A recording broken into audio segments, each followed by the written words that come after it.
Olá pessoal, boa noite. Tudo bem?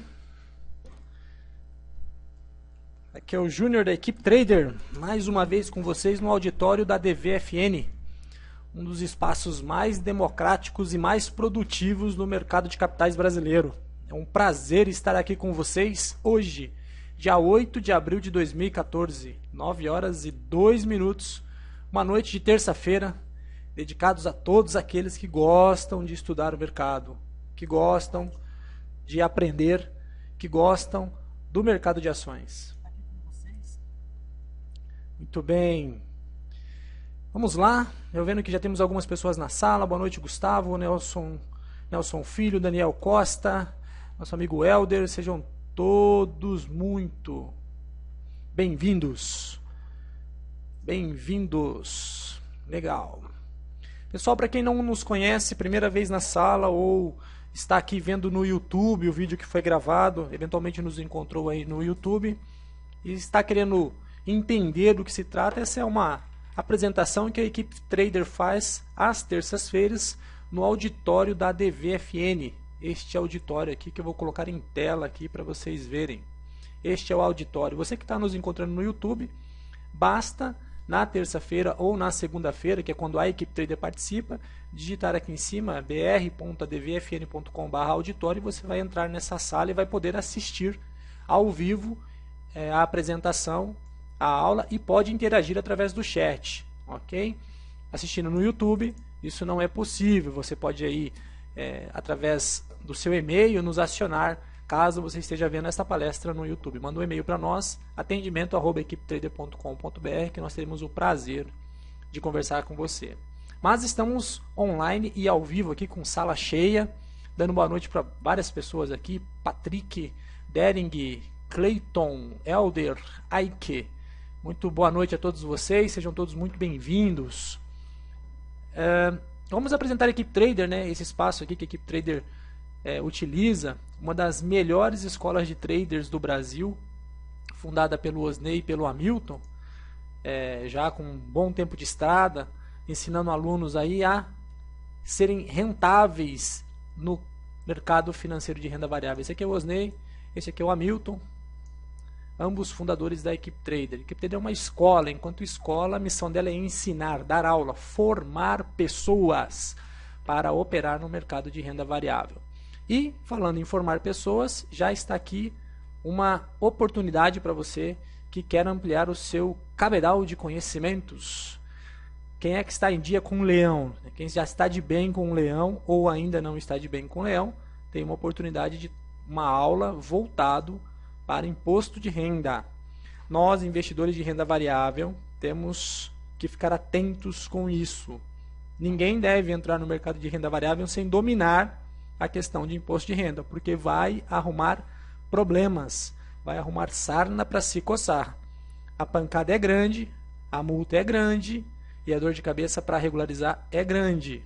Operou no mercado, vendeu acima de 20 mil reais, tem que se preocupar com o controle e depois, posteriormente, a declaração do imposto de renda. Se for day trade, então, independente do valor, pessoal.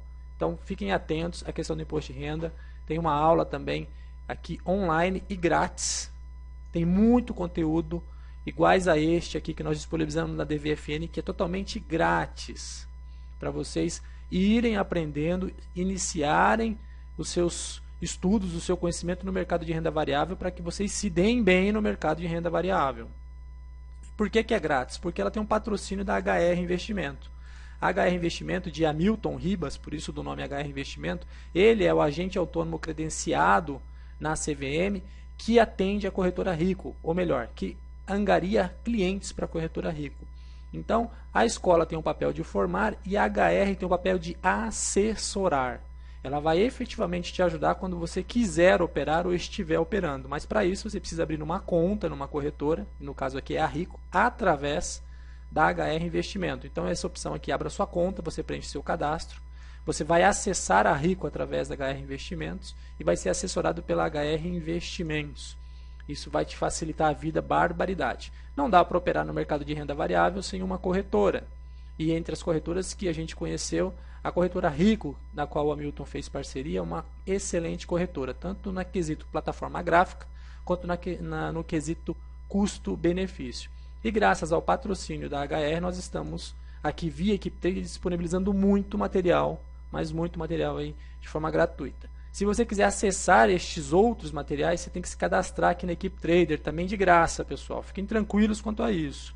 Antes de você pensar em desembolsar, antes de você pensar em gastar, de você ter alguma despesa financeira, tem muito material de qualidade disponibilizado gratuitamente. Óbvio que na hora que você vence o básico, que entra no específico, é necessário um investimento que sai muito mais barato você comprar um curso conosco do que você operar sozinho. É muito fácil você perder este valor, os valores do curso operando sozinho. Este curso aqui ele se paga só pelo fato de evitar com que você perca. E se você gosta de estudos técnicos, você fica neste mundo aqui, que é o mundo que o Osney construiu. E se você gosta de estudos fundamentalistas, que é ficar sócio da empresa, que é onde eu me posiciono, esse aqui é o nosso material Formação de Investidores, Análise Fundamentalista, que vocês também podem, se quiser se aprofundar ou ter este material em casa, à disposição de vocês. Muito bem? Vou apresentar para vocês aqui na área da HR Investimento uma seção interessante, pessoal, chamada Investimentos, ok? Como eu estava comentando, existem muito material de qualidade na internet, muito lugar para você se aprofundar. E aqui nós temos mais um espaço, que foi criado no espaço da HR Investimento no caso. Informações sobre abertura de conta em corretora, alavancagem financeira. Eu quero trabalhar com alavancagem. Precisa fazer um curso. Tem bastante material aqui. Aluguel de ações, custos, ferramentas profissionais, imposto de renda, renda fixa, ok. Por que renda fixa, Júnior? Porque alternar renda variável e renda fixa faz parte de toda estratégia de uma boa estratégia financeira, de um bom investidor. Operações sugeridas, no caso as operações que a Rico sugere, mercado futuro, transferências financeiras, venda descoberto e vídeos operacionais. Então, tem aqui muito conteúdo para vocês usufruírem, para vocês aproveitarem aí, para se darem bem no mercado, para poder rentabilizar o seu patrimônio. Bom, para quem não me conhece, vamos aqui às apresentações, né? Meu nome é Júnior, faço parte da Equipe Trader, fui convidado para trabalhar na parte de questões fundamentalistas. Sou formado em administração de empresas e tenho MBA em gestão empresarial pela Fundação Getúlio Vargas. Estou aqui há um ano na Equipe Trader, focado em finanças pessoais e estudos fundamentalistas. Eu tenho 20 anos de experiência no mercado financeiro e trabalhei principalmente em bancos estrangeiros. Por que que eu traço um panorama inicial antes de qualquer aula, antes de qualquer apresentação? Para que as pessoas se situem quando falamos de dinheiro. Dinheiro não é só bolsa de valores, dinheiro não é só renda variável, muito pelo contrário. Renda variável e bolsa de valores é uma parte do seu assunto maior. O seu assunto maior é financeiro, finanças.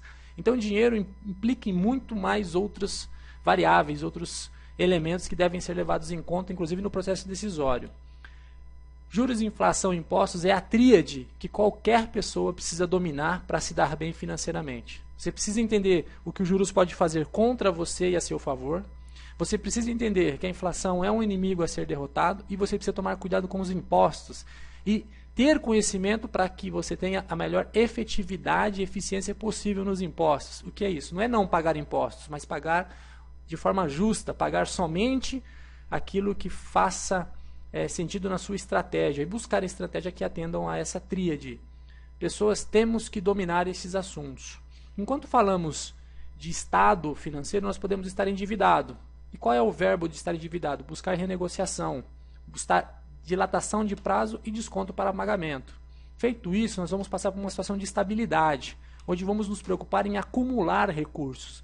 Vamos ter aí a nossa poupança, vamos fazer o nosso seguro e vamos nos preocupar com previdência.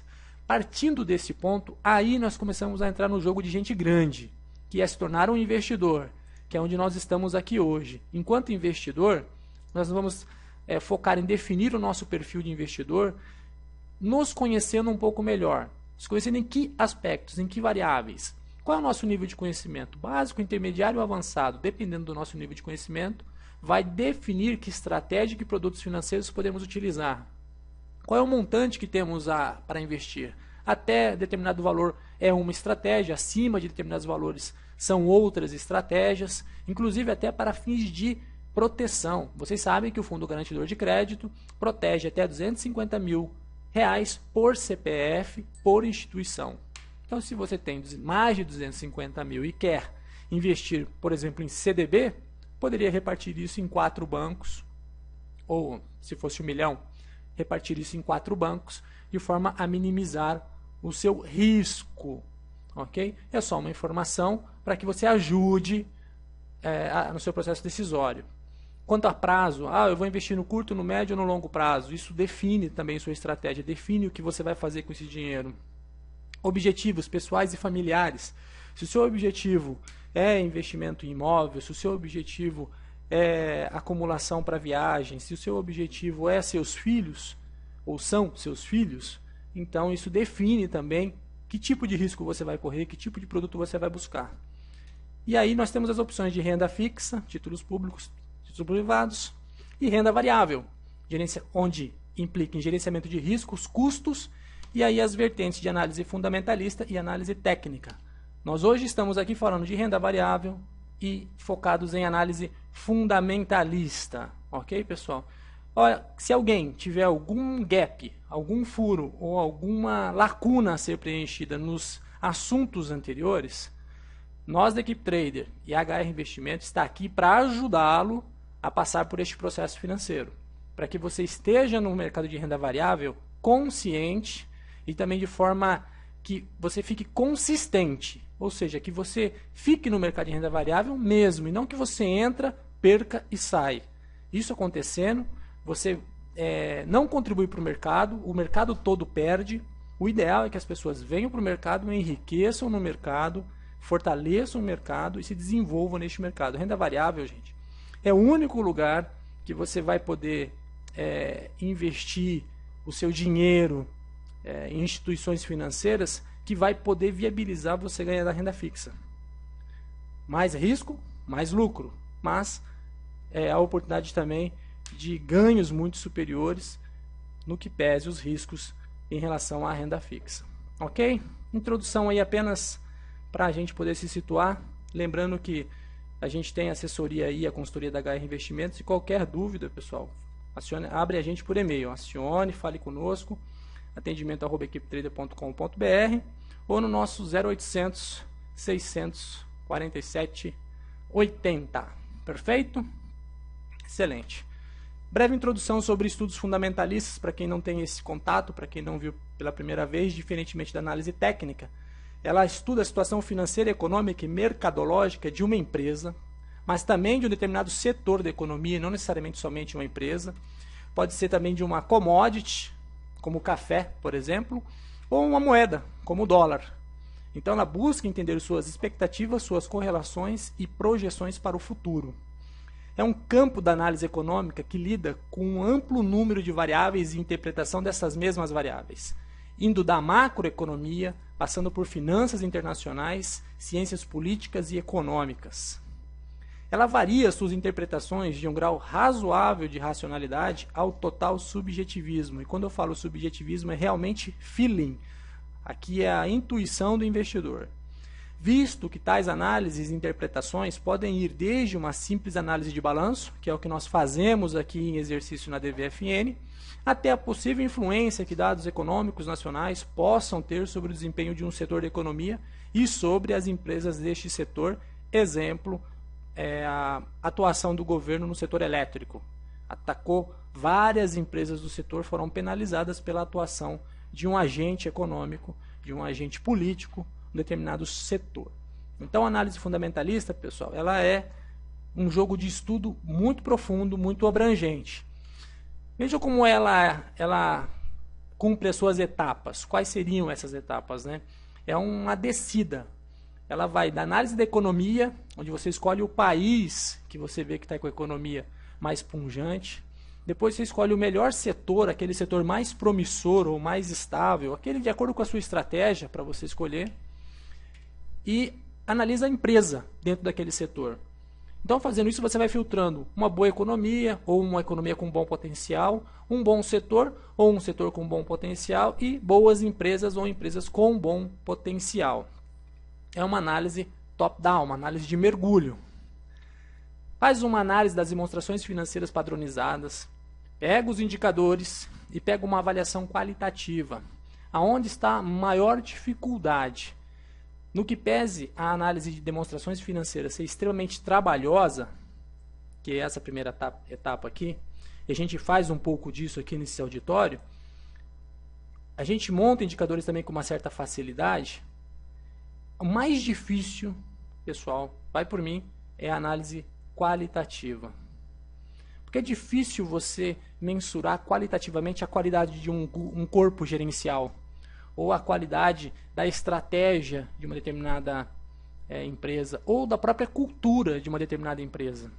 Essa análise qualitativa ela é mais complexa, e é aqui que entra um pouco de subjetivismo dos estudos fundamentalistas. Não é preto no branco, igual a análise técnica, que olha uma tendência, ela tem muito preto no branco. Aqui não, aqui a gente tem uma dose de feeling e de muita inteligência. Com essas informações, o processo seguiria da seguinte forma: isso vai para um modelo, que seria um modelo de decisão, e geram-se as recomendações, que podem ser compra, venda ou manutenção. Opa, tem um pontinho de interrogação. O que é aquele pontinho de interrogação? Exatamente, dúvida. Ok? Dúvida no seguinte sentido: eu não tenho certeza se é compra ou venda ou manutenção, eu tenho que refazer os meus estudos. Quais são os principais elementos para a gente fazer os estudos dos indicadores? São as demonstrações contábeis.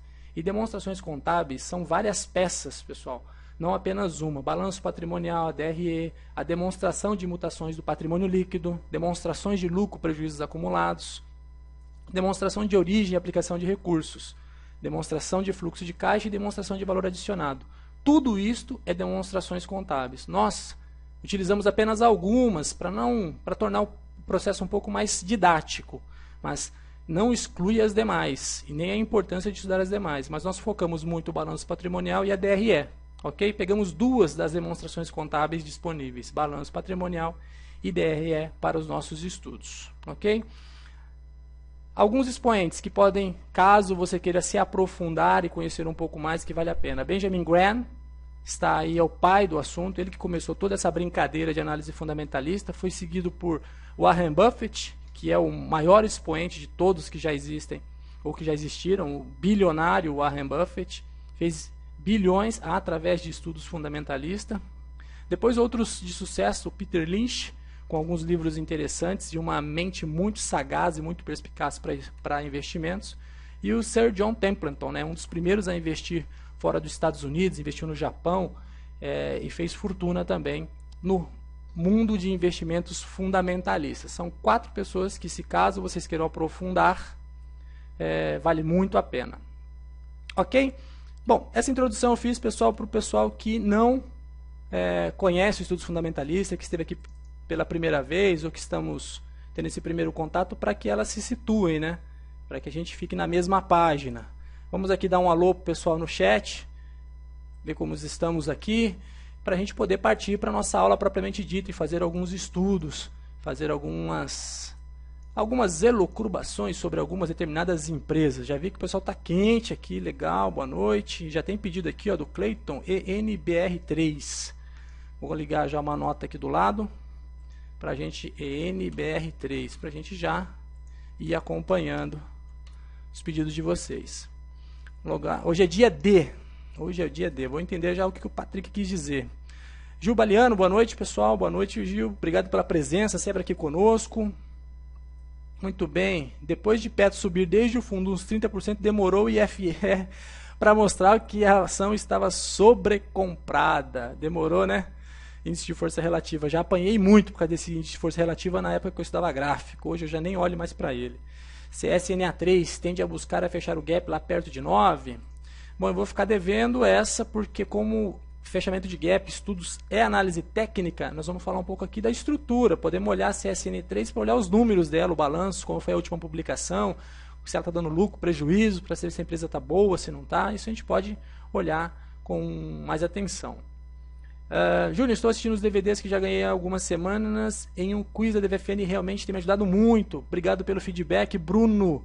Muito legal receber esse feedback, legal saber que o DVD está te ajudando. E se precisar de apoio, conte conosco. Você faz parte da equipe Trader. A equipe Trader é isso. Uma equipe que se ajuda, ok? Abriu alta e virou. O Helder está comentando provavelmente alguma... agradeço novamente. Já paguei o leão. Excelente, excelente. Está em dia com o leão. Pessoal, atenção para o leão. Imposto de renda é cruel. José Sierra, boa noite. Seja bem-vindo. Obrigado pela sua participação. Presença sempre aqui conosco. Ainda bem que desde cedo ontem estou vendidão. Achou o ponto aí? PH San. Né? Pelo jeito está fazendo trades curtos aí, olhando esse movimento que a Bolsa teve recentemente. Aí, vem aí algumas semanas consecutivas de alta. Uma alta aí especulativa, interessante, tem a ver com notícias políticas, com intenções de voto. E é isso aí, o mercado esse ano, como eu disse, vai ficar muito volátil, comentei isso de algumas... E eu acho que vai ser um mercado árido, um mercado duro de se operar, principalmente para quem foi inexperiente, pessoal. Agora, para a galera que já está mais afiada, já tem mais sangue frio, já tem uma técnica, um trade system formado, vai ter volatilidade, é a sua melhor amiga, vai fazer dinheiro. Tomás Invest aí nos ajudando. FGC garante até 250 mil por CPF, por instituição. Valeu? O amigo se despediu. Acho que olhou para o tema e falou: opa, meu mundo é técnico, não é fundamentalista. Legal, faz parte. Acho que realmente cada um, pessoal, tem que buscar aquele lugar em que se sente mais confortável. Ok? Eu aqui fico muito tranquilo no último, em ficar com análise fundamentalista, porque já apanhei demais na análise técnica. Na análise fundamentalista foi onde eu saí um pouquinho melhor. Então é por isso que eu fiquei por aqui. Legal? RAN3, Gerson Júnior, no último encontro você ficou de avaliar a celulose irani. Lembro, verdade, e eu estou devendo também do último encontro falar sobre investidores estrangeiros na Bolsa. Hoje eu quero trazer um pouco desse tema aqui para a gente conversar sobre investidores estrangeiros na Bolsa. Legal? Júnior, tem que focar nos ativos que já estamos bem informados. Os ativos que está aí na crista da onda, que está sendo comentado todos os dias, facilita estudar esses ativos, mas também o preço deles já estão bem justos, né? Poucas oportunidades aparecem nos ativos que estão aí na mídia, mas faz sentido sim, vamos tentar, ok? Aqui a RAN3 aparecendo novamente, BBAS3, a gente já conversou sobre ela em algumas oportunidades, e a gente usa a base do fundamentos que não nos ajuda muito, porque banco, né? E banco tem uma análise diferente, uma análise que leva a outras variáveis. Mas vamos lá de novo. Brinde-nos com a análise da Cielo, a tal da Cielo, né? Que dizem que se o mundo acabar, no dia que o mundo estiver acabando, ela ainda sobe, como se tivesse uma esperança após isso, né? Legal, o pessoal está bem afiado aqui, já relacionou bastante empresas. Mas vamos lá, pessoal. Hoje eu estou afim de fazer o máximo de estudos possíveis e mesmo ainda passar um pouco de conteúdo, principalmente a questão dos investimentos estrangeiros, para vocês darem uma olhada onde vocês podem monitorar o assunto, né? E a Petrobras, será que continua a cair? A Petrobras ainda não teve mudança significativa nos assuntos que derrubam ela. Quais são os assuntos que derrubam ela? Paridade do preço. Isso, que é o que tem batido na Petrobras há algum tempo, ainda não mexeu. Então, a volatilidade atual agora tem mais a ver com aspectos políticos e especulativos do que sobre fundamentos, ok? Legal, legal, Nelson. AM Júnior 001, boa noite, Gustavo, boa noite, Júnior, que tal? Estácio, vamos falar um pouquinho da Estácio? Vamos tentar, mesmo que rapidamente, tá bom, pessoal? Aí vai ter que ser uma pincelada rápida para a gente poder passar rápido. Júnior, comprei já um curso completo sobre análise fundamentalista, show de bola, até a próxima. Ok, Helder, até a próxima, obrigado aí pela atenção. Boa noite, Nelson, boa noite. Isso aí, voltei, seja muito bem-vindo de volta. Boa noite, Dinossauro, Novo Pensar, boa noite. E o Fábio Tolim, com Mangeus e outra que agora não me lembro o nome. Beleza? Vamos lá? Rapidamente, começar? Na ordem? Vamos começar na ordem. Vamos chamar o nosso portal aqui de apoio, né? Fundamentos.com. Esqueci de falar do meu blog, né? Fundamentalista.com.br. Quem quiser acompanhar algumas notícias, tem o fundamentalista.com.br, que você pode aí se inscrever. Mas, let's go work. Vamos fazer valer a pena, vamos fazer valer o tempo de vocês investido aqui. Fundamentos é um site que consolida algumas informações fundamentalistas de forma muito clara, muito rápida e muito fácil, e a gente tem utilizado aí, enquanto o nosso próprio portal não fica pronto. A gente vai utilizando-se da ferramenta que está disponível, qualquer um pode acessar, fundamentos.com.br. Energia elétrica, EDP Energia do Brasil, ENBR3, 8,20, 9,67. Eu já vou dar uma olhada rapidinho aqui nas margens. Bruta 26, 18,1 e líquida 7,8. Para um setor elétrico não são margens elevadas, mas como tem gente no setor elétrico tomando pancada e no vermelho, há que se considerar isto. Está muito próximo do seu valor patrimonial, 9,60, 1,01 com 9,67.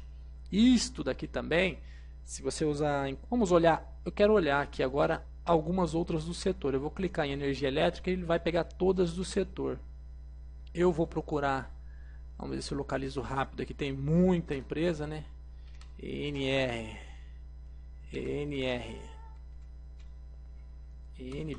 Júnior, isso. NBR está aqui embaixo. 101 é o VPA dela.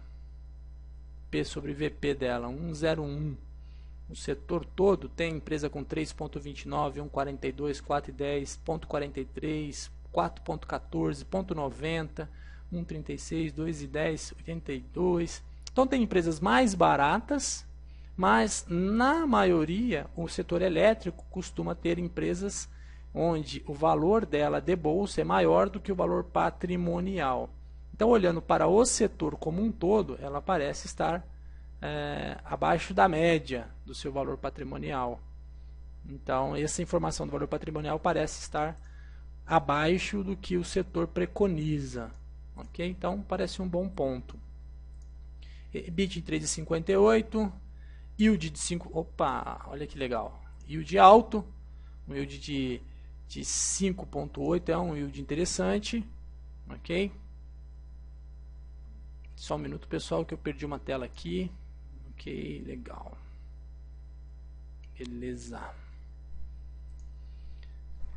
Muito bem, voltei aqui e olhando o movimento das ações, um ano ruim, outro ano ruim, 2014 ruim, nos últimos 12 meses ruim, mas nos últimos 30 dias ela explodiu 17%. Não é à toa que o colega pediu para a gente analisar, né? Quando alguém analisa uma empresa assim é porque alguma coisa chamou a atenção dela. Ela deu uma movimentação aí forte, ok? Veio aí um período de queda já há algum tempo e agora teve uma alta nos últimos dias. Mas vem de um período de queda, parece muito uma correção. Vamos continuar dando uma olhada nos números. Dívida baixa, liquidez interessante, ROI legal. Gráficos. Vamos lá acelerar porque senão a gente não vê tudo. Ativo 14 bilhões, dívida menos de 3 bilhões e meio, patrimônio líquido estável em 4 bilhões e meio. Tranquilo. Receita anualizada crescente, ajustada no trimestre. Não teve a pancada de receita aqui, pelo menos forte, no caso das renovações antecipadas. As margens sofreram um pouco e agora estão retomando aí, no que pese a última ter sido bem baixa. A última margem do último trimestre foi bem baixa, principalmente se comparado com o trimestre anterior. E no cômputo geral, ainda num processo de recuperação do que foi o passado. Ok? EBIT também oscilando. Resultado financeiro sob controle. Muito bem. Opa, excelente distribuidora de dividendo. Olha aqui a linha, os verdes são proventos. Isso aqui é ótimo. As elétricas, né, fazem sucesso com dividendos. Gráfico trimestral. Aparentemente o lucro dela vem bem estável se você olhar pelo menos os últimos 2 anos. Se você olhar aqui 2012, 2013, nada que diga muito bem ou muito mal. Olha, interessante, parece sim ser uma empresa interessante, fica no meu radar para mais estudos para o longo prazo. Interessante sim, principalmente porque está com o valor patrimonial próximo de 1, o mercado tende a um valor um pouco maior que esse, vale a pena sim, olhar com mais carinho. Vamos olhar a CSN A3. Essa é a queridinha do mercado. Todo mundo olha, todo mundo acompanha. É difícil nessas empresas que você achar uma pechincha. Você pode apenas olhar se a empresa, qual a história que a empresa está nos contando, né? Se a empresa vai um período de crescimento ou não. Por exemplo, ela vinha com ativos aqui crescentes durante um bom período da vida dela, e aí em 2013 estabilizou e uma queda, né? Pode-se dizer que é uma das primeiras quedas aí ao longo de muito tempo. Então isso chama atenção, uma empresa que estava crescendo deixa de crescer. Diminuiu também a sua dívida, está passando por uma correção, né? O patrimônio oscilando aqui, provavelmente distribui dividendos, isso faz com que o patrimônio mexa. Vamos olhar os demonstrativos de resultados. Receita estável nos últimos 2 anos, ao menos não está caindo. E no último ano uma recuperação. Se você pegar trimestre a trimestre, houve em 2012 uma boa subida, em 2013 começou ruim, mas ela retomou e conseguiu concluir bem.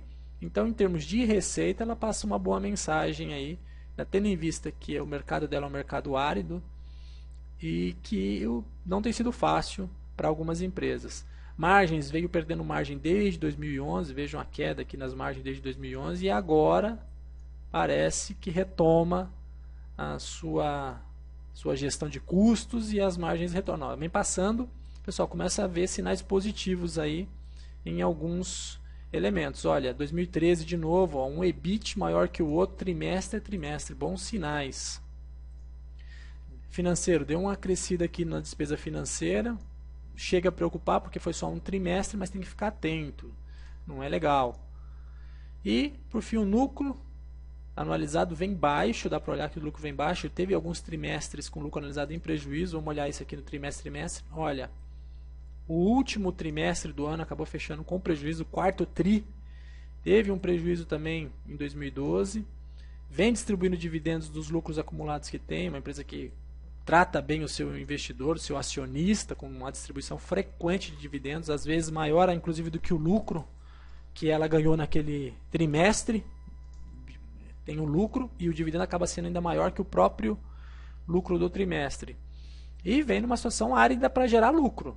O lucro efetivamente vem baixo, né? 500 milhões para uma empresa que fature algo na casa de 17 bilhões, não fecha a conta, né? A margem fica extremamente apertada, extremamente comprometida. No lucro anualizado, pessoal, meio bilhão, perdão, anualizado em final. Então, uma pena, está apertada em termos de eficiência, pode estar melhorando, como está dando esse sinal aqui. Sim, CSN também ficaria no meu radar, principalmente porque está longe da sua máxima.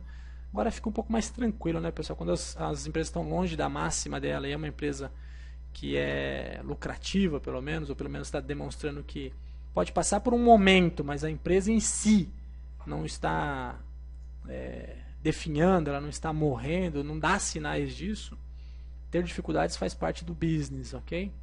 Ficaria no meu radar, mas com muito cuidado, eu olharia ela com muita atenção. Honey3, papel e celulose, deve ser concorrente aí da Fibra, da Suzano e da Klabin, deve estar correndo por fora. Patrimônio 3,20 na cotação, patrimônio 2,93, o mercado está pagando 1,09. Legal. 30% de margem bruta, um EBITDA de 14 e uma margem líquida de 11. Margem líquida acima de um dígito, bacana. O ROI que está baixo, mas o ROI está legal. A liquidez está um pouco baixa, mas tranquila, e a dívida um pouco alta. 12 meses ela cresceu 78%, pessoal. Em 2013 foi 118%, 2012 87%. Então estava escondida aos olhos do mercado e de repente o mercado olhou para ela e começou a precificá-la diferente. Ela está mais próxima da máxima do que da mínima, né? A mínima foi 1,60, está o dobro da mínima, está mais próximo da máxima do que da mínima. É uma empresa que o mercado começou a valorizar ela, começou a aparecer. Pode ter acontecido principalmente pela exaustão das amigas dela, Fibria, Suzano, Fibria e a própria Klabin. A Honey está aqui, ó, no meio da conversa. Outra que está aqui que a gente não conhece é a Melhoramentos, ok? Que vem com margem EBIT negativa, com ROIC negativo, ok, e bem complexa, mas super barata. Se essa empresa aqui, essa tal de Melhoramentos, fizer um trabalho bom, alguém estiver acompanhando ela e ela estiver fazendo atuação interna boa, que possa reverter os resultados dela, ela tem oportunidade porque ela está cotada 0,27 do seu patrimônio. Suzana 0,81 e a Klabinha 2,04.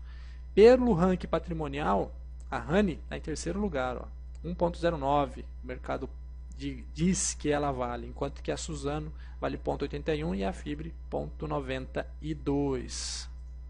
Pessoal, tá bom no dedo hoje para escolher a empresa, hein? Interessante essa Rani, pode ter história para contar. Já gostei do que vi aqui. Olha, o ativo dá um salto no último trimestre, a dívida fez, ó, aqui pessoal, é fácil de olhar. Esse crescimento veio em cima de dívida. Ela obteve financiamento, algum empréstimo, alguma coisa que impulsionou a dívida, transformou isso em ativo. E o patrimônio cresceu muito de 2010 a 2013. Vamos olhar os demonstrativos de resultado. Vamos lá. Isto. Receita demonstra aqui uma coisa que a gente não vê com muita facilidade, uma aceleração no último ano.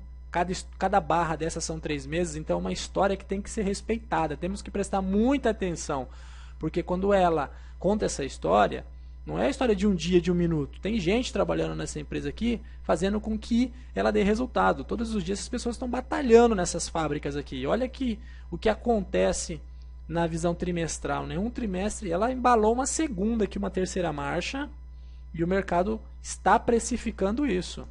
O mercado já olhou essa receita aqui e já está vendo a empresa contra os olhos. Vamos ver como estão as outras variáveis. Margem deu uma apertada anualizada no último trimestre, perdeu um pouquinho, mas no trimestre nada que se preocupe. Foi que em final de janeiro ela conseguiu um salto aqui, que isso aqui foi fora da curva. O correto era ela ter ficado neste canal que ela já estava. Então ela está em termos de margem dentro da realidade que ela já conhece. Como houve aumento de receita, olha que bacana, ela manteve os custos sob controle, aumentou a receita, isso pode ter influenciado o EBIT e o lucro dela, né? Vamos olhar aqui, parte financeira, as despesas bem sob controle também, no trimestre a trimestre, bem tranquilas, essas despesas financeiras bem estáveis, e aí, óbvio, os resultados impulsionados dela aqui, bonito de ver no gráfico anualizado, bonito de ver, pessoal, olha isso, 1 ano e meio, ela esticou o lucro dela consistentemente aqui e distribuindo proventos, que torna-a extremamente atrativa. O último trimestre foi muito legal, o maior lucro que ela já teve, distribuiu proventos, deve fazer isso de novo agora. Então, a empresa que engatou uma segunda, uma terceira, e vamos torcer para que ela continue assim. Vamos ver se isso é sustentável, essa guinada que ela está dando aqui. Se endividou sim, mas está fazendo o resultado. Outra bela escolha, pessoal. Parabéns. Vocês estão hoje... Ou eu estou muito...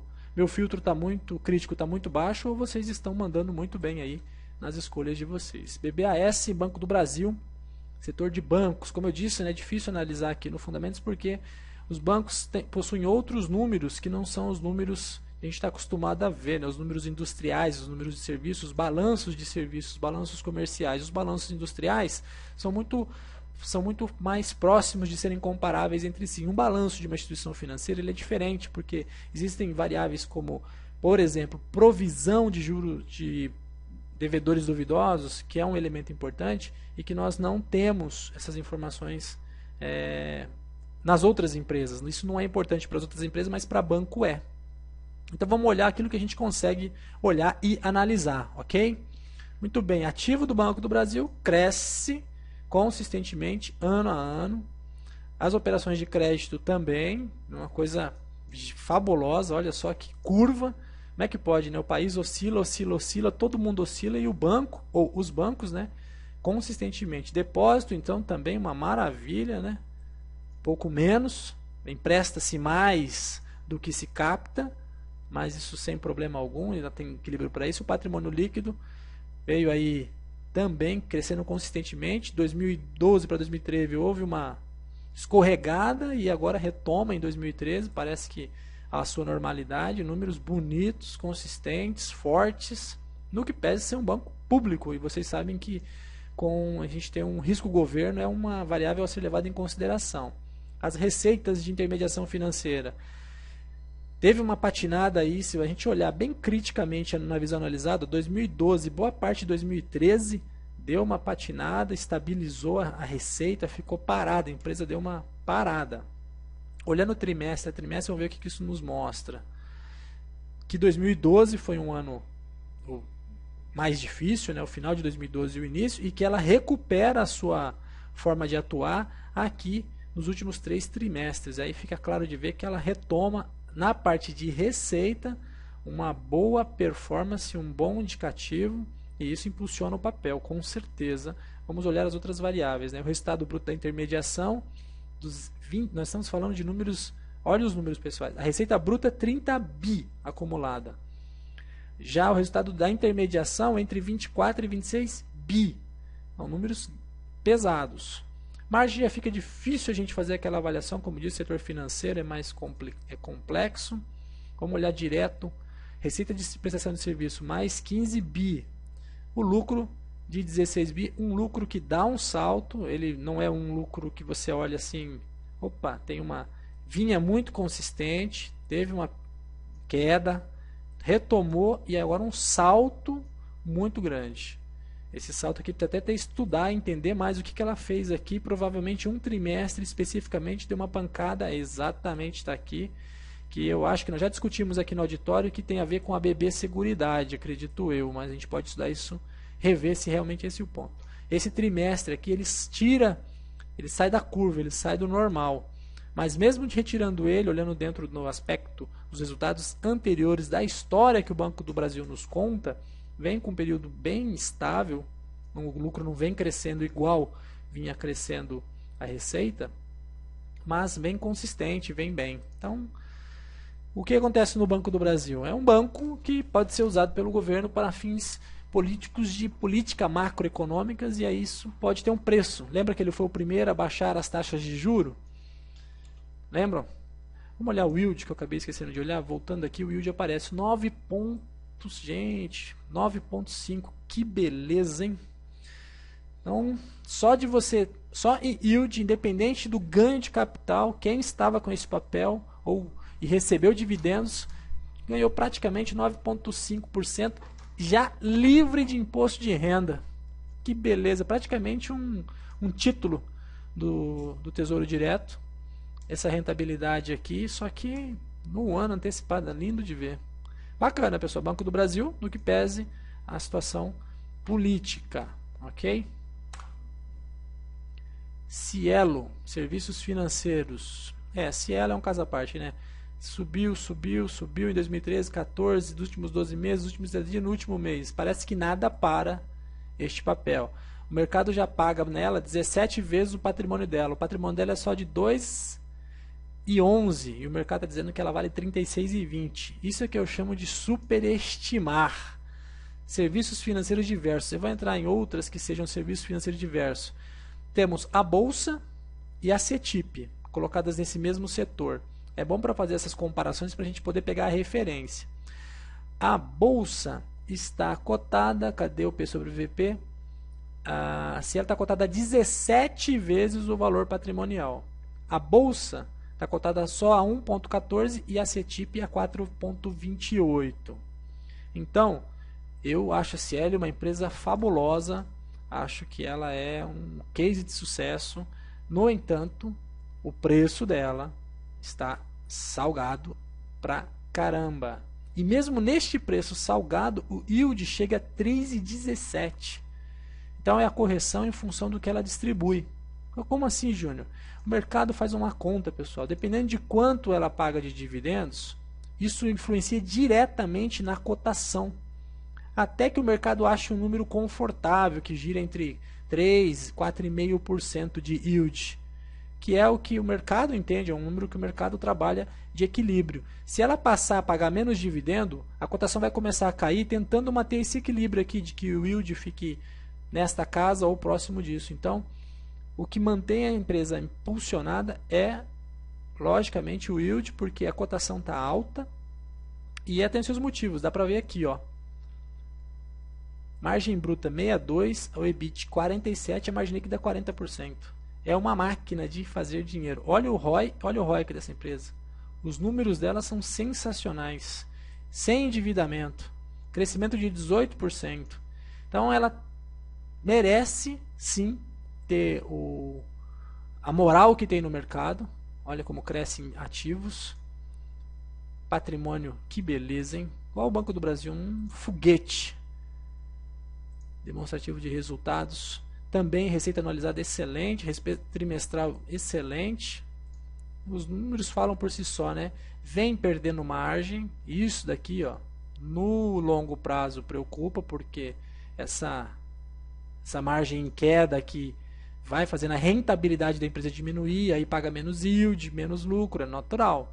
Então tem que ficar atento com isso, que no longo prazo aqui o sinal, no que pese a receita continuar acelerando, é assim, se a receita acelera mais do que a margem cai, o lucro continua sendo crescente.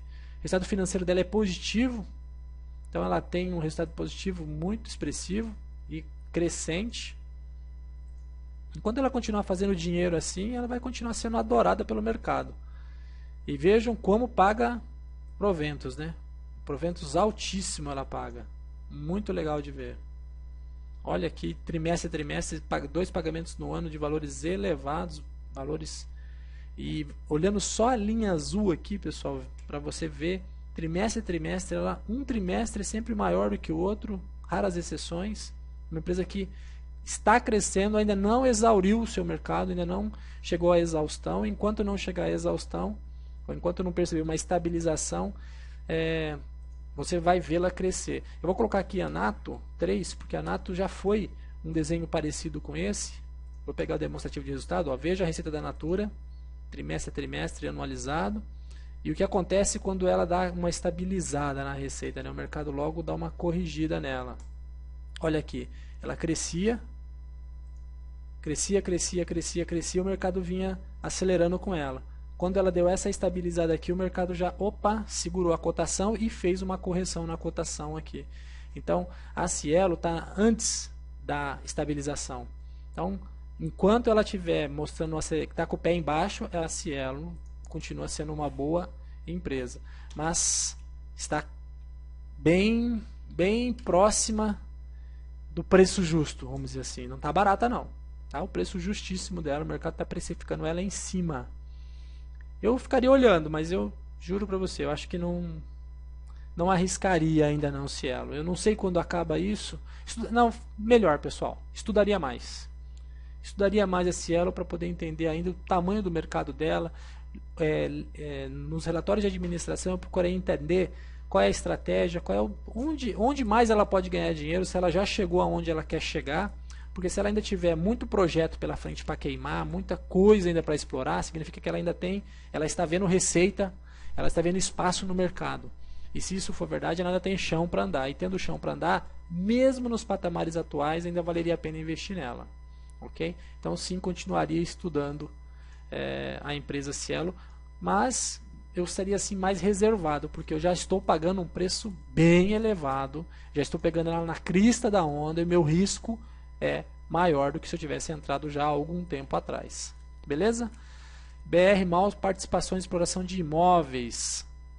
É uma empresa quase no valor justo, 19,08, 1,02, 19,50. Então o mercado está dizendo que o preço patrimonial dela e a cotação estão muito próximas. Margem de 92, EBIT 77 e margem líquida de 60. Nossa, uma margem elevadíssima. Um yield de 2,4. Está distribuindo um pouco então dividendos. Vamos olhar os gráficos. Muito bem, ativo crescente, empresa em desenvolvimento, sua dívida acompanha, seu patrimônio líquido evoluindo consistentemente. Receita líquida, olha que beleza. Bonito de ver, né, pessoal? Bonito de ver. Quando você olha assim, fala, uau, que consistência, que capacidade de fazer dinheiro. Você coloca na visão trimestral, mesma coisa. É legal de ver, muito legal. Margens estáveis e, além de estáveis, muito altas margens. Na visão trimestral, pouco se altera. Olha aqui, solidez, eu vou falar, né? 3 anos de resultado, são 12 trimestres de publicação. E ela consistentemente mostrando um resultado bem consistente. Olha o EBIT. Na visão trimestral, super tranquilo também. Vem tendo mais despesas financeiras, né? Isso aqui ela vem gastando mais na parte financeira dela, o que pode aí estar prejudicando o lucro propriamente dito.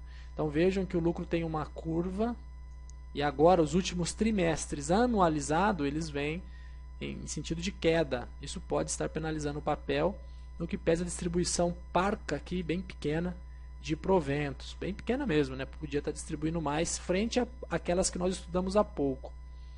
Teve um lucro muito pontual aqui, outro lucro muito pontual aqui, fora da curva, totalmente fora da curva, e aqui os lucros do ano passado um pouco mais próximos daquilo que ela estava acostumada a fazer, né? Tem que entender esses ganhos de capital aqui.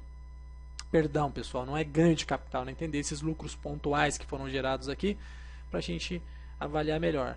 Esta empresa também, principalmente pelas margens elevadas, pela receita consistente dela, ela ficaria no meu radar também. Vamos olhar só mais uma vez aqui. Mais próximo, está bem no meio do caminho, né? 14 para 24, está em 19. O bom de estar longe da máxima, né, é que você fica mais confortável, porque é natural o mercado, uma empresa em crescimento como essa, ela tende a continuar crescendo, o mercado voltando, ela buscar esse valor de novo. As chances são menores, não é que não vá acontecer, mas as chances são menores. Legal? Rapidinho, vou dar um intervalo, vou lá no chat para ver vocês, para falar um pouquinho com vocês, porque senão eu fico aqui olhando para esse monte de número, vou ficando desconectado de vocês. Então vou dar uma olhada. Vamos voltar aqui até onde eu fui. O J-Lob, pode assim dizer, né? J-Lob. Olá, Júnior, só para lembrar, o caso veja Ambev 4 ainda tem dados disponíveis no Fundamentos. Vou dar uma olhada aqui, Ambev 4, eu vou colocar aqui do ladinho, anotação, Ambev 4. Para quem não sabe, ela mudou de código para Abev e parece que as bases ficaram diferentes, mas eu vou lá olhar. ENBR3, boa pagadora de dividendos, pelo que nós olhamos aqui, sim. Olá, boa noite. Wilson Vieira, boa noite, sejam bem-vindos. Legal, já estamos aqui já com 9h54, já quase uma horinha de aula. Hoje acelerado, vocês já perceberam que eu estou acelerado para fazer o dia render para nós aqui, a noite valer e ser produtiva para vocês. Amigão, BBDC4 já deu tudo que tinha que dar ou ainda tem pano para manga? Bradesco, eu acho que o Bradesco ainda tem pano para manga, tá? O Bradesco ainda tem pano para manga, independente do número que eu vou olhar aqui agora, o Bradesco tem pano para manga. O Bradesco paga juros sobre capital próprio mensalmente para os seus acionistas, é uma empresa muito legal. E o mercado financeiro brasileiro, ainda a bancarização do mercado financeiro é muito pequena. Então os nossos grandes bancos, eles têm margem no longo prazo, sim, para crescerem muito mais, ok? E nossos bancos são muito fortes, pessoal. Os estrangeiros não conseguem vir aqui no Brasil e fazer o que os nossos bancos fazem. Vis-a-vis, HSBC comprou Bamerindos e não consegue performar bem. E o próprio Santander, que fez um dos maiores IPO do mercado até então, muito dinheiro no caixa, um banco super agressivo, trabalhei nele, mas ele não consegue ter a performance dos nossos amigos Itaú, do Banco do Brasil, do Bradesco. Então, meio que antecipando uma opinião pessoal que eu tenho, tá, pessoal? Lembrando que eu compartilho opiniões pessoais aqui, nós não podemos fazer recomendação de compra e venda. Isto é para empresas especializadas, com pessoas certificadas pela CVM, eu não sou. Aqui eu sou uma pessoa que conhece um pouco do assunto, que compartilha com vocês pontos de vista, no sentido de que vocês sejam críticos em fazer os estudos. Wilson Vieira, qual empresa está sendo analisada? Puxa, eu vou ficar devendo que agora na velocidade que a gente estava conversando eu poderia ter passado pelo nome. Ok, CSNA3, beleza. O nosso amigo, que é o PH Sam, voltou, agradeceu, show de bola. BPH Brasil Pharma 3. Isso aqui eu estudei um pouco mais profundamente há um ano atrás, essa empresa ali, até uns relatórios do setor. Essa empresa tem um negócio interessante, por quê? Porque o setor do Brasil de farmácias não está consolidado. Esse aqui é um braço de investimento do BTG, se não me falha a memória, e ele está acreditando na consolidação do setor. Então essa empresa aqui pode no futuro ser uma bela de uma jogada, mas a gente precisa estudar mais. TG63, essa aqui, pessoal, já estou com uma fila grande, não sei se vai dar tempo, vou ficar devendo já para a próxima semana, mas vamos em frente, ok? DOL 3, Me ajudem aí que eu acho que... Se eu não me lembro dessa empresa. Doll 3. Muito bem. Boa noite. Pode dar uma olhada em Rapid 4. Rapid 4, se eu não fizer hoje, tem uns 2 vídeos atrás aí um estudo já com os resultados do... Se me falha a memória, de dezembro de 2013, ok? Arinvest, mas vamos tentar. Senão semana que vem a gente faz.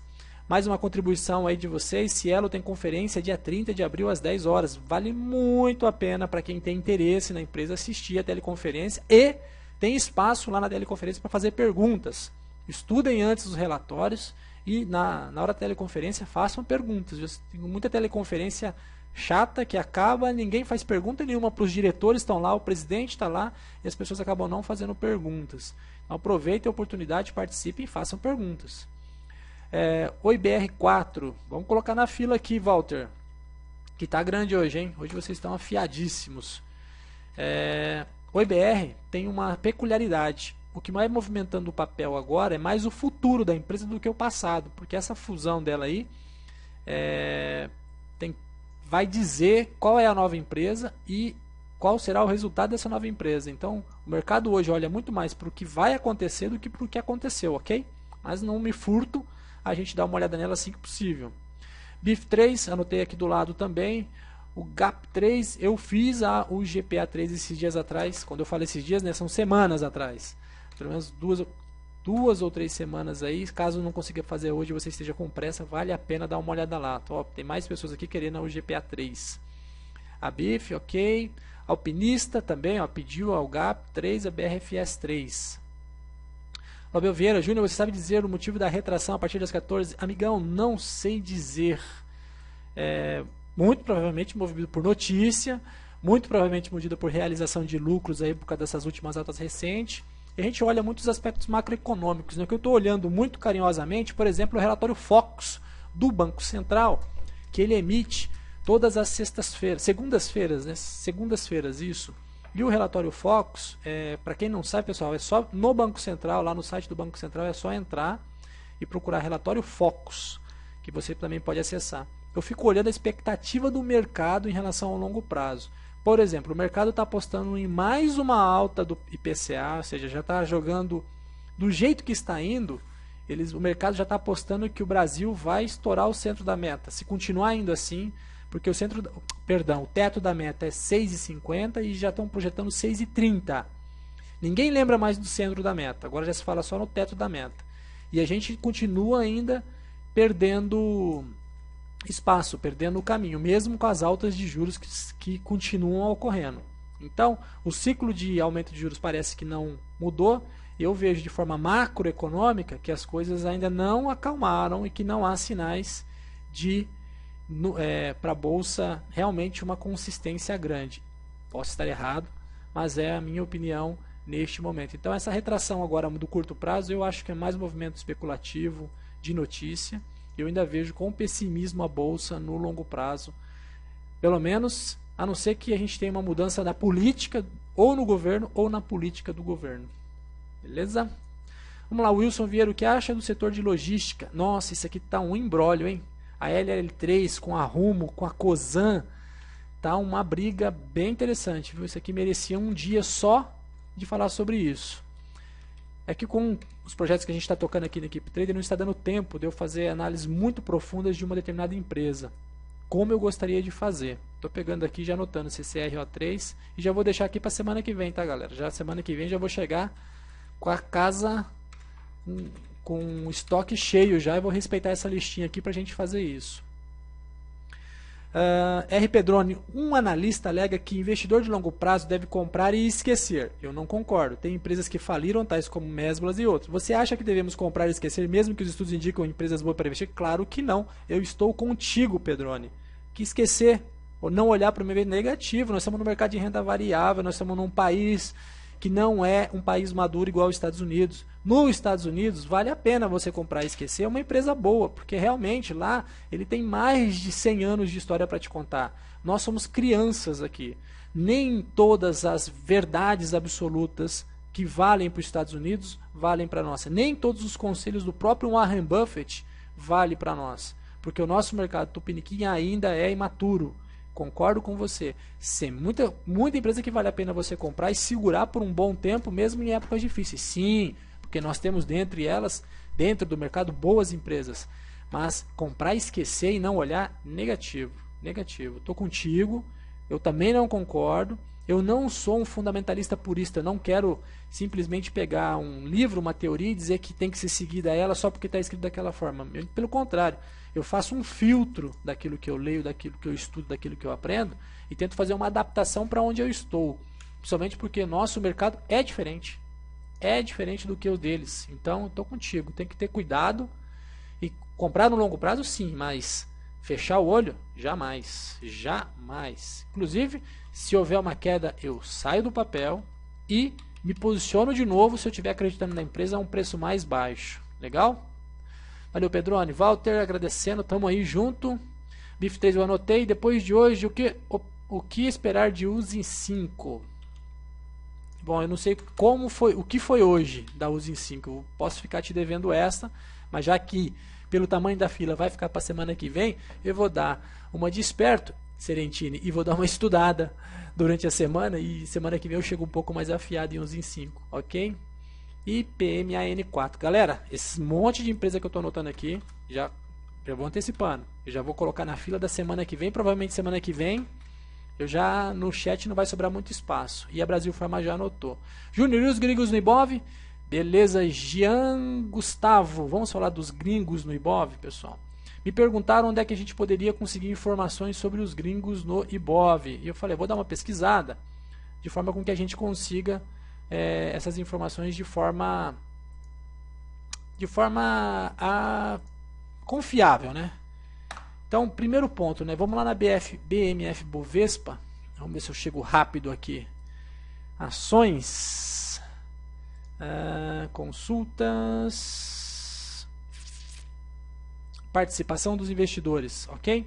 Se eu fui muito rápido, pessoal, então eu fui em ações, consultas, participação dos investidores. Aqui, vamos ampliar a visão. Muito bem.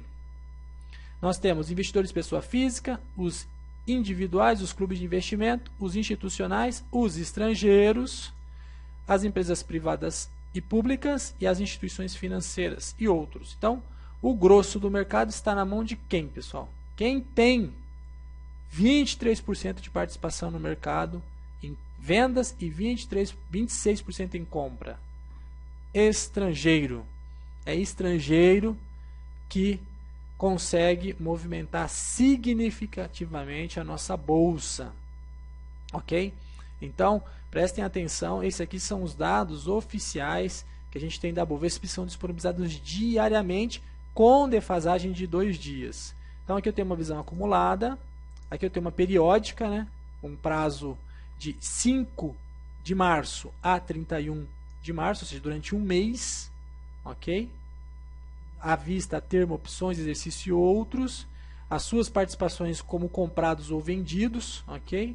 Então, à vista, ó, o estrangeiro aqui, à vista naquele período, ele estava mais comprado do que vendido, ok? Em outros, não tem marcação. Em opções, ele estava mais vendido do que comprado, mas pouca coisa. Só que essa visão ela é estática. Por ser estática, não é muito fácil fazer um estudo dela. Você teria que acumular isso daqui e colocar. No dados da Bolsa, existem muitas opções. O Dados da Bolsa é uma empresa também, assim como Fundamentos, que presta serviço, que disponibiliza informações. E a gente utiliza elas, às vezes, para facilitar a nossa vida. Para a gente não ter que ficar fazendo montagem de dados, né? Se alguém já pode facilitar para nós, por que não aproveitar? E ela tem algumas informações aqui de fluxo de Bovespa e de investidores. E aqui mostra uma visão mais agradável. Por exemplo, participação dos investidores em abril de 2014, estrangeiro aqui com 52% na compra e 48% na venda, ok? Aqui de novo, participação dos investidores, saldo em abril. Quanto dá para ver aqui? 1.129.636. É o saldo positivo de fluxo desse pessoal. Aqui no mês uma variação, vejam como em verde os estrangeiros vêm subindo aí desde as 8 da manhã do dia 1 de abril. ao dia 3 de abril. Então, nos últimos 3 dias, investidores aumentando. Podemos ver mais ainda clicando em fluxo. Essa opção aqui embaixo, pessoal, fluxo Bovespa, ok? E aqui tem 1 mês, 3 meses, 6 meses, 1 ano, 12 meses, né? 1 ano daí efetivamente e todo o período, ok? Em todo o período da história desde 2007, a linha verde que são estrangeiros, o estrangeiro chegou para valer na bolsa aqui em 2010, ó. 2010 ele passou a pessoa física, que era maior que ele, ó. E daí a partir disso a pessoa física só foi diminuindo e o estrangeiro aumentando. E no que pesa o estrangeiro aumentar a sua posição, o Ibovespa vem caindo no mesmo período. Então, aqui o bom desse gráfico é que você olha bem os movimentos, né? Mais estrangeiro, o Ibovespa sobe, o Ibovespa cai, depois perde um pouco da relação aqui, ó. Vejam que perde aqui, ó, neste período, o estrangeiro aumenta a participação, mas o Ibovespa continua despencando, vejam aqui, e depois o estrangeiro diminui a posição e o Ibovespa cai mais ainda, aí volta a correlação de novo, o estrangeiro aumenta a posição, o Ibovespa sobe, de novo o estrangeiro diminui, o Ibovespa cai, e agora, no finalzinho aqui, ó, vamos aproximar para ficar fácil de ver, ó. No finalzinho aqui, vamos aproximar o máximo que der, ó, bem suave a curva aqui, ó, mas essa pequena subida do estrangeiro aqui fez essa alta forte aqui do Ibovespa, porque o pessoa física, ó, já acentuou a sua saída. Quem mais vendeu foi pessoa física, que é em azulzinho aqui. Então, infelizmente as pessoas físicas têm ido para a bolsa, mas elas têm tido experiências ruins e se afastam. É por isso que nós precisamos ter cuidado, é por isso que nós estamos aqui, é por isso que nós insistimos tanto neste aspecto.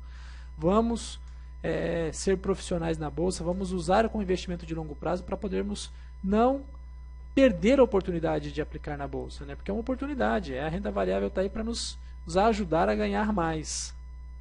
Então, os estrangeiros continuam, de certa forma, investindo no país. Vejam que o saldo deles nunca esteve tão alto aqui. No que pesa ainda a bolsa está caindo bastante. E aí uma relação com o dólar é super importante de frisar, pessoal. O estrangeiro ele tem que lutar contra duas variáveis. Ele precisa ganhar na bolsa e ganhar no dólar.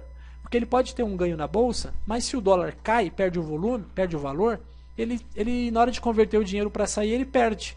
Então ele tem que ganhar nas duas pernas. Então, quando que o estrangeiro gosta de entrar no país? Quando o dólar está muito alto e a bolsa está muito baixa. Vamos ver aqui som com problema, pessoal. Viu um recado de som com problema, é isso? Ok, vamos tentar aqui ver. Parece que deu um probleminha no som. Peço só que me dê uma confirmada aí no chat se vocês estão me ouvindo bem ou não. Ok.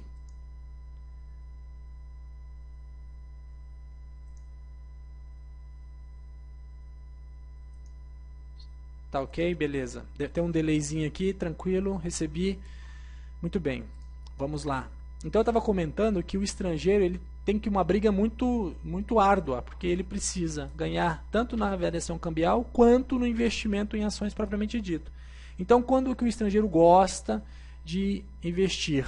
Ele gosta de investir quando o dólar sobe muito, que é o que aconteceu recentemente, e a bolsa cai muito, porque daí ela está sobrecomprada, está abaixo do que o pessoal entende que seja o valor justo, o PL baixo, por assim dizer.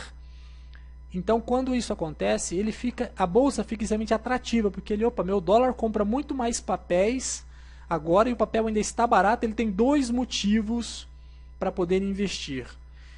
E ao fazer isso, ele acaba naturalmente pelo seu próprio movimento, fazendo com que as duas variáveis se alternem. O dólar acaba caindo e a bolsa acaba subindo pelo seu próprio movimento. E quando que ele sai da bolsa?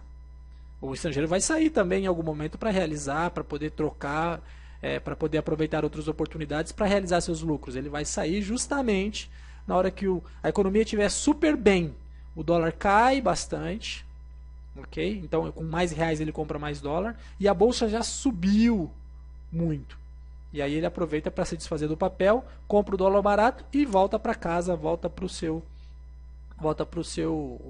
seu novo objetivo, volta para o seu lar, ele se desfaz da posição. Ok?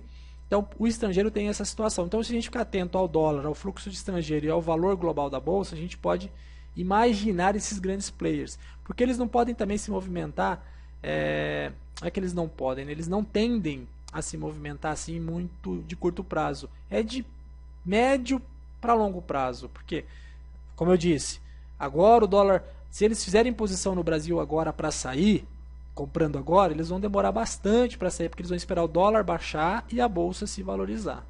Ok? Então este é mais um lugar que você pode pegar essas informações consolidadas, além do lugar oficial, que é aqui a participação de investidores da bolsa, que a bolsa atualiza diariamente para você. Eu vi no chat a dica de um colega, gringo na bolsa, se não me falha a memória. Vou ver se eu pego aqui no chat. Esse eu não conhecia. Gringo na bolsa, é isso? Vamos lá ver se é esse o nome.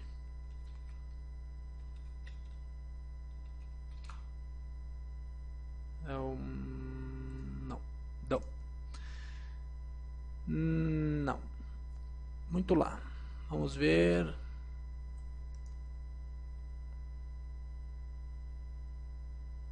Ok, coloquei o chat aqui para vermos onde nós estávamos. Aqui foi onde eu vi o comentário do som falhando. Creio que deu uma estabilizada. Bafisalex. Estrangeiro é ruim na administração dos bancos por aqui, mas é espetacular nos investimentos, domínio somente deles. É isso aí. Aqui foi a parte do som. O problema da bolsa é que ele não é séria. É rotinas, tramóias para tirar dinheiro dos minoritários, como no caso atual da Oi. Infelizmente, eu tenho que concordar. Não é que a bolsa não é séria, né? É que nós temos aí muitas empresas que, no caso, tratam muito mal os minoritários. Diferentemente do que acontece em outras economias mais maduras. Mas nós temos boas empresas dentro da bolsa. É difícil achá-las. Mas nós temos sim a Cielo agora pagando dividendos como vem pagando, a Natura como paga dividendos como vem pagando, o Bradesco como paga dividendos como vem pagando. É sinal de seriedade com o acionista, com os minoritários.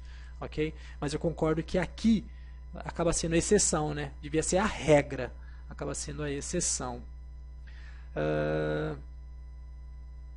O som está com um ruído grave no fundo. Pessoal, às vezes a transmissão realmente... eu estou aqui com uma observação de Perfect Streaming que diz que está tudo bem, mas, como sabe, tecnologia ao vivo ainda para um canal de internet, às vezes pode deixar a desejar. Eu recebo bastante feedback de que o som está para a maioria bom. Peço desculpas aí se eventualmente para um ou para outro não esteja legal, ok? Tomara que na gravação não tenha esse tipo de ruído. Legal, legal. Júnior, perfeita essa relação dólar e BOV e a presença dos estrangeiros. Ficar antenado nessa história. Aí, Gil Baliano, obrigado pelo feedback. É uma maneira da gente poder estudar o macroeconômico e tentar não pegar o melhor momento para entrar, não pegar o melhor momento para sair, mas também não pegar o pior, né, pessoal? Não pegar aquele momento em que, poxa, tá todo mundo fazendo uma coisa, você vai lá e faz também. Não era para fazer. É o tal de comprar na alta, vender na baixa. Então, isto é para nos ajudar a sermos um pouco mais conservadores. Olha, nós temos aí 15 minutos, eu quero investi-lo em dois aspectos. Primeiro é reforçar o convite para vocês aqui em relação à equipe trader, para vocês virem fazer o cadastro. Eu quero olhar mais alguns papéis com vocês agora antes de finalizar. E antes de fazer isso, para a gente aproveitar bem o tempo, eu vou reforçar esse convite para quem chegou depois ou quem não nos conhece. Se cadastre na equipe trader, de graça, para ter acesso ao nosso conteúdo educativo. Tem muito material no nosso conteúdo aqui, aprenda, que é muito bacana e você vai gostar. Aproveita para participar do nosso curso do leão.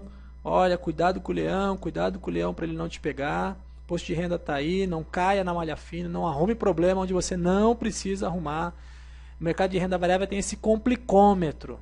No renda fixa, eles descontam isso na hora. No renda variável, a responsabilidade é toda do investidor de cuidar do seu imposto de renda. Então você tem que vir aqui prestar atenção no imposto de renda, vai sobrar para você. Não dá para colocar a culpa em ninguém.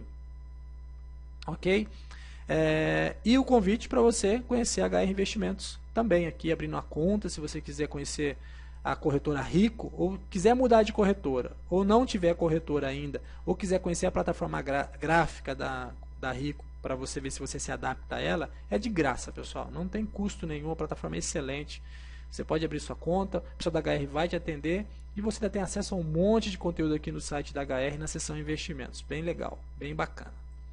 Feito isso, nosso merchan aqui nos mantém vivos. Vamos voltar lá para o fundamentos e aproveitar. Vamos aqui de novo fundamentos. E passar um pouco pelas empresas FastJ Error. Opa, o que aconteceu? What happened? What happened? Vamos ver, vamos ver, vamos ver.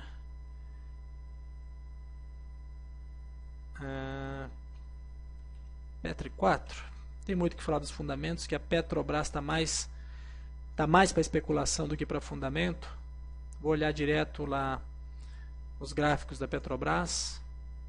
Estáveis, estáveis, demonstração de resultados. Receita vem crescendo, tranquilidade na receita, né? Margem aí é complicado, né? Produtividade, que a receita cresce, mas você tem custos elevados, olha só, 1, 2, 3, 4 anos, 4 anos, pessoal perdendo margem, de 40, está em 28 a bruta. Isso é ineficiência, isso é custos elevados. Isso não é legal, isso acaba com uma empresa.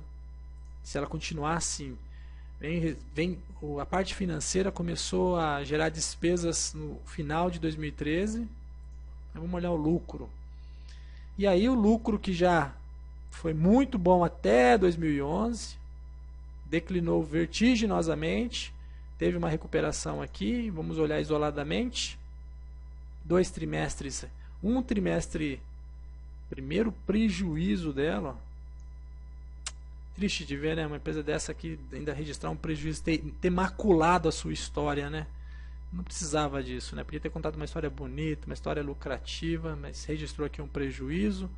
Para dizer que nunca deitou na lona, deitou. E vem aí com uns trimestres meio estáveis, mas abaixo do passado anterior nela, né? Você vê a região do passado anterior aqui, 10 bilhões de lucro num trimestre, ou melhor, 3 trimestres consecutivos com lucro acima de 10 bilhões. 1, 2, 3. Isso é a história que ela não contava em 2010, 2011. Depois disso, pessoal, agora está dando 6 bilhões de lucro. São 4 bilhões aqui de diferença no trimestre. O mercado põe isso na conta do papel, põe no preço da empresa, não tem como. Tudo é conta aqui. Os grandes movimentos são feitos em cima de números, dos fundamentos. E o mercado está batendo feio, porque ela tem R$26 por ação de patrimônio e o mercado dizendo que só paga R$15,99. A Petrobras tem um desconto de 40% para quem quiser hoje comprá-la, para quem quiser hoje ser acionista dela. 40% de desconto. Hoje está valendo 60% do valor dela patrimonial. Uma pancada forte, porque o mercado não acredita nela. Nos últimos 30 dias foi 27%, uma bela correção aí dos 10 e pouquinho, 11,81, né? Foi a mínima, 11,81 para 15,99. Mas eu acho ainda a Petrobras ainda tem muito ainda o que, somente a questão do preço da gasolina para ela poder realmente voltar a ser o que ela era antes. Estácio, Petrobras eu fico olhando de longe. Quando a mudança do governo ficar contundente, aí eu volto e dou uma olhadinha. Ok? Estácio, eu estou olhando agora. Já olhamos ela aqui em outra oportunidade. Próximo das máximas, 23,10, 23,38. 4,49, 4 vezes o patrimônio dela. Vamos ver educacional como é que está o mercado. O mercado paga 5, na Crote 4,82, na Estácio 4,49. Na Edu 2,67. A Edu, a Anhanguera, pelo valor patrimonial, a mais barata das 5 que estão listadas na bolsa, todas elas bem, mercado assim de forma normal, apostando bastante na relação patrimônio-cotação, ou seja, não importa muito o patrimônio em si, mas a capacidade de gerar resultado. Então está dentro da média do mercado. Vem dando alegria aí desde 2012 para os investidores, inclusive no último mês sozinho 3,87, então está embalada. Pelo jeito não perdeu o fôlego. A margem líquida é de 14, não é uma margem excepcional, mas ela vem bem. O ROI vem alto. Liquidez excelente, dívida quase nenhuma. Bons números mesmo. Balanço patrimonial. Ativos crescendo, dívida tranquilo, patrimônio crescendo. Ligou uma quinta marcha aqui, né? Não é possível que o mercado não precifique isso. Obviamente vai lá no preço do papel. Gente, a cotação se movimenta muito por notícia e boato. Mas uma coisa que realmente faz ela mexer é o resultado da empresa. É em cima do resultado da empresa que o pessoal faz conta e avalia. O anualizado vem muito bem mesmo. Quando você vai para o trimestre isolado, você vê uma pequena estabilização nos últimos 3 trimestres. Tá vendo? Bobagem de dizer? Bobagem. Mas estabilizou aqui. Em 3 trimestres ela não conseguiu, em termos de receita, crescer como ela vinha no passado. Então, ó, daqui para cá ela vinha contando uma história, crescendo. Chegou aqui, 3 trimestres, são 9 meses de receita estável. Diferente do que ela vinha fazendo antes. Então, só aí é bom dar uma olhada para ver se houve uma exaustão, como eu costumo falar, ou se ela realmente está dando aquela respirada para voltar a crescer. Efeitos sonoros à parte, né, pessoal? Brincadeira esse. De onde você tirou isso, Júnior? Vamos lá. Margens altas e crescentes. Opa, margem alta e crescente. Então, uma margem crescente, mesmo com uma receita estável, contribui para o lucro. Não necessariamente precisa crescer. Aí o EBIT acelerado. Resultado financeiro positivo. Beleza, hein? Olha que curva de lucro, pessoal. Não é à toa que o papel da sua cotação sobe, né? Olha que curva de crescimento muito... Assim, são 240 milhões de lucro líquido anualizado. Se você olhar para ela exatamente um ano atrás, em dezembro de 2012, era menos de 120. Então ela dobrou em milhões o lucro líquido dela, né? Estava aqui, ó, embaixo, foi para 240. Tem que bater palmas, parabéns. Parabéns pelo que estão fazendo lá. 2 trimestres contribuíram muito para isso, né? O primeiro e o terceiro. Assim, época de matrícula, provavelmente, época de adesão de alunos. E se você olhar isso como uma referência, qual seria o resultado do primeiro trimestre de 2014 para essa empresa aqui, né? Se fosse para chutar, só olhando para isso aqui, a gente vendo isso daqui e entendendo que isso são matrículas e que o primeiro trimestre e o terceiro trimestre são os meses mais fortes dela, o primeiro trimestre e o terceiro trimestre, a aposta aqui para o primeiro trimestre é que seja maior do que o quarto e melhor ainda se for maior do que o próprio primeiro trimestre do ano passado. O que acontece com o papel? Né? Ele continua com essa força impulsionadora que vem fazendo ele levar.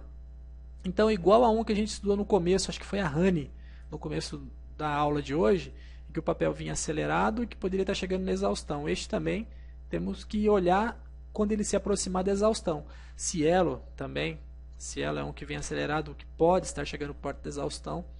Quando eu falo exaustão é que a gente vai desacelerar e pode vir uma correção. Mas todos eles têm espaço para ainda continuar valorizando ainda mais. Já foi 60% nos últimos 12 meses, mas nada impede de continuar. Se ela continuar crescendo, continuar dando resultado, não está assim muito fora do mercado a sua relação de valor patrimonial. Então, o yield fica baixo, porque não está distribuindo. Vou olhar o gráfico demonstrativo de resultado novamente. Acabei não observando esse detalhe. Lá tem pago pouco dividendo. E aí o investidor acaba não gostando muito, né? Acaba não precificando muito bem. Mas aí que está, é outro catalisador para o papel. Se ela começar a inventar de pagar mais dividendo, é gasolina na fogueira. É outra coisa que vai impulsionar o papel para cima, que vai impulsionar fortemente. Como ela está tendo um lucro muito mais alto, vale a pena ler no relatório de administração dela qual é a política de dividendos dela e qual é o planejamento de dividendos. Pessoal, se ela começar a distribuir mais dividendos em 2014, esse papel ainda sobe muito mais. E a educação tem déficit no país. Estamos carentes de educação, então a demanda é muito alta. Ok? Mais uma passada aqui.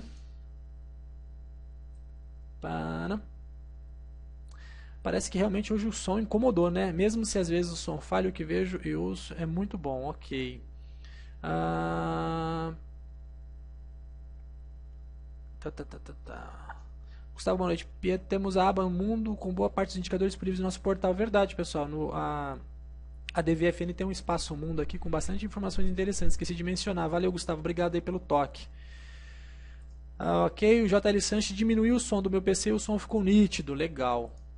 Estácio é realmente fora da curva. O melhor tem respeito com minoritários. Sou acionista da empresa. Quase todo mês recebo cartas da empresa e e-mails sobre qualquer fato relevante, notícia e os ITR. Olha que bacana o depoimento aqui do colega, né?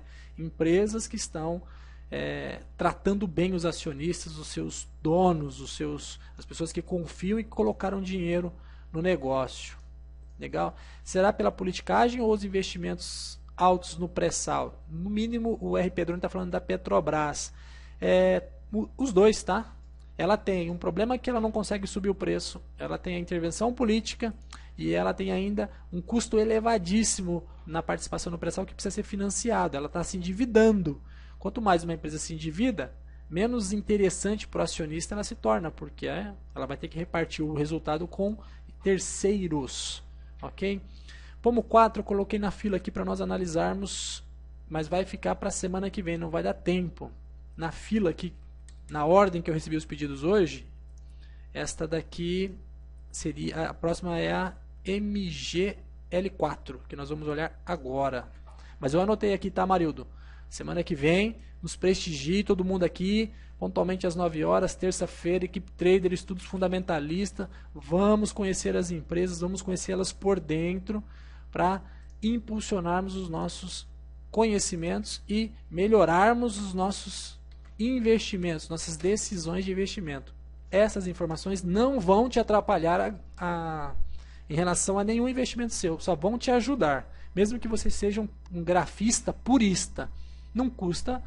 Se você tem uma empresa que está com bons fundamentos, você faz a operação, o seu trade um pouco mais confortável. Mangels, é aquela que faz rodas? Provavelmente, né? Siderurgia, artefatos de ferro e aço, é o pessoal que faz rodas. Já estou vendo aqui um patrimônio líquido negativo. Essa empresa provavelmente está passando por um processo de turnaround.